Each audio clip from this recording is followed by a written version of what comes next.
Are you a piano player trying to play organ, but every time you try, everything is so different and more complicated than on the piano? Like, it never sounds the way you think it should. Well, that's because the organ is a very different keyboard than the piano. There are really three key elements that you must know before jumping from the piano to the organ. So in today's video, we're gonna dive into the three main differences that you need to know first. And if you're new to the organ, I created a free guide of my top 10 drawbar settings you need to know to get started, and you can get it down below in the description for free.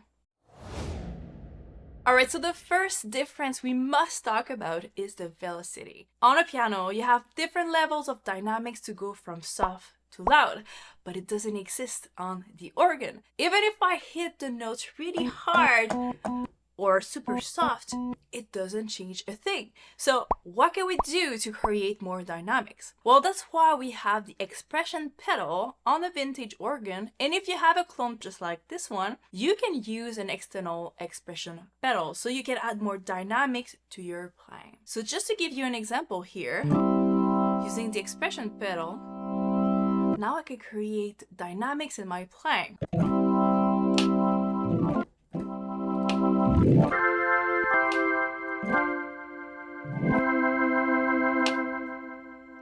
It's so much more interesting than if I just play straight up the chords without any expression or dynamics in my playing. So the expression pedal is really important when you want to play some organ. And by the way, if you're interested in mastering how to play the organ and learn more about all the different techniques, I just released a complete course to learn to play the organ from complete beginner to playing in a band, and you can get the link down below in the description.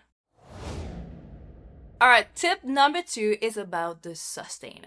Again, on the piano, you have a sustain pedal that you can use, but that does not exist on the organ. And unlike the piano where the sound gradually fades, the sound of the organ never stops. So if I just keep that note, it's gonna keep going forever. So that is such a big difference between the two instruments. So that changes the way you need to approach the keyboard. So you need to really use chord inversion to play without any gaps in your pads, use the expression pedal, or slide when you want to fade it out. So for example, if I play the C going to the F, right now I'm using chord inversion because I don't want to hear a gap between the two chords. So if I go from C root to F root, I have to jump. And since there is no sustain into the sound, it creates a cut, a gap between the two chords. And that's not what we want to have here. So chord inversion for organ are a must to learn. So you really want to be able to go from this to this one. And for the pads, it's way better if you can go from one chord to another without any cut. You can also use the expression pedal or slides to help you to go from one chord to another like this, and maybe slide down when you're done. So the sustain is a big difference with the piano.